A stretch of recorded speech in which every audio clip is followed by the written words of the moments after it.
Africa Media Live TV. Kindly subscribe to our YouTube channel to get updated on the trending gist, latest news all over the world. Like our page, subscribe, and share with friends. Thank you.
God bless you.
God bless you.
owó àgbà ọmọ yẹn rè. Ọlọ́pàá akọ̀mẹ́ntì tó di yọ. Ó ṣe jẹ́rẹ̀ yẹn.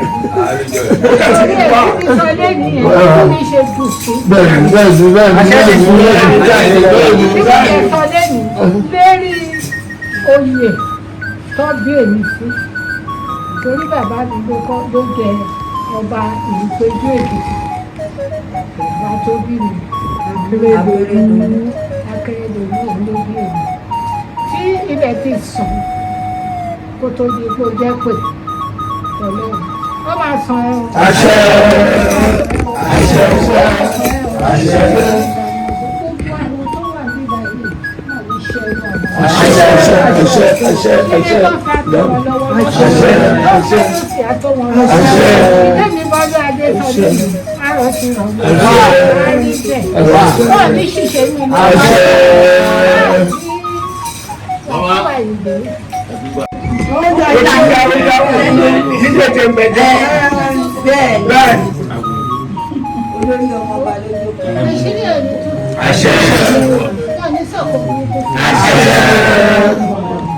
Tó bẹ̀rẹ̀ yìí àṣemọ́kè wọ́n ní bínú ẹ̀ ọ̀rẹ́ ẹ̀ ni wọ́n máa jẹ́ tó wá dúró ẹ̀rọ fún ẹ̀ nílá ilé mi ayúfò ṣe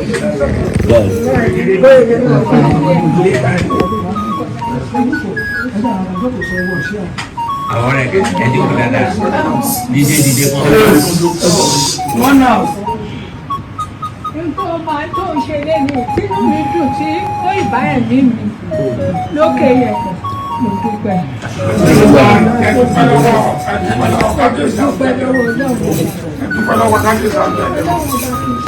Ó ṣe ń mímí sọ́tún tó ń mímí sósì. Mo tún dé ní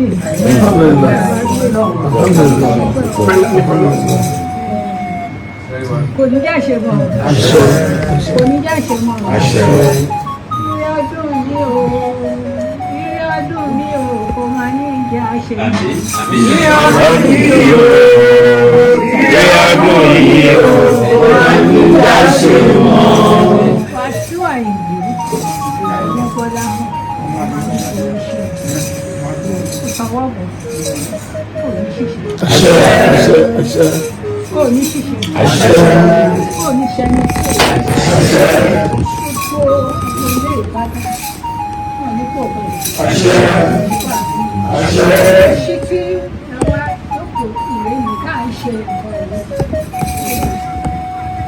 Ìjọ náà ní àwọn. Kí ni àwa ṣe ní ìsìnkú mi tọ́jú? Ọmọdé àgbà ní gbogbo lẹ́yìn ìjẹ tó wà ń jẹ̀bú òde tó wà ń dalẹ̀ pápá tí wọ́n ti gbọ́ pé ń ṣe nǹkan tá ń ṣe ìgbó wọn. Ilẹ̀kùn ayọ̀ ti ṣí sẹ́yìn kan. Ilẹ̀kùn ayọ̀ ó ti ṣí wọn. Ó ti ṣí fún wọn. Ẹ̀rí iṣẹ́. Àgbà iṣẹ́ ọmọdé àgbà. Ọkùnrin iṣẹ́ obìnrin tó bá fẹ́ wọnú ilé ìkòkò kábàámọ̀. Yàrá yìí tó ṣe lé ní ìkọ́nijáṣe wọn. Wọ́n wá dẹ̀ dúpẹ́. Wà á lò ó síbi téèyàn ń lò sí. Òní ìlú tó dì. Nífẹ̀ẹ́ ilé. Àgbà nífẹ̀ẹ́. Olúwa nífẹ̀ẹ́. Wọ́n á rí jẹ wọ́n á rí jẹ wọ́n á rí jẹ. Wọ́n ò ní wá kán lórí. Àwọn àti wọn ká ti fún ọmọdé yìí sí ìdìkìní. Bẹ́ẹ̀ lọ lọ́ba ìṣe. Àrígbà ìṣẹ̀lẹ̀. Wọ́n á ṣèpọ̀. Àgbà wọn mọ ilé. Wọ́n ti di ìtìlẹ̀. Tó wà lọ́dọ̀ tó ti jẹ́ ìran ilé yìí wọ́n ti di ìtìlẹ̀. Ṣèpọ̀ báyìí ṣe ọ̀dọ́ ti là fún gbogbo wọn pátá wọn ò ní ṣèṣe wọn ò ní wá kán tó rí èmi bọ́lú adé ni mo sọ ọba kan ló ń bá ń sọ. Ẹ̀ka wáyé. Ọ̀sán ní àwọn jẹ́ sí màmí. Ọmọ mi ní ṣàgbé. Àwọn bàbá yín lọ́sàn-án ní.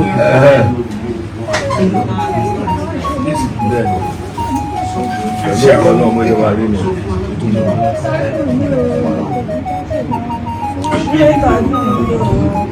Ìjà ṣe mọ́.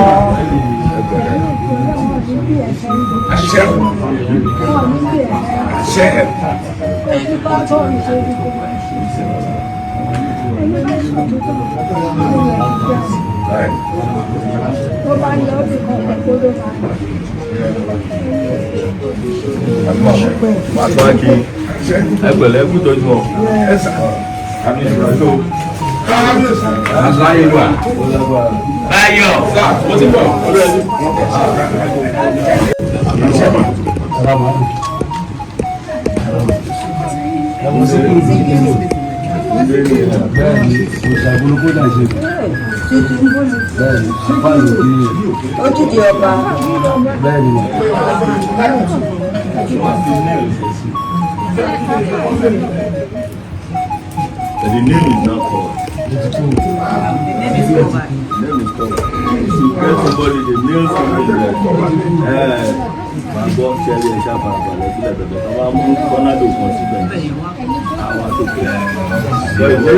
somebody take your picture, and know that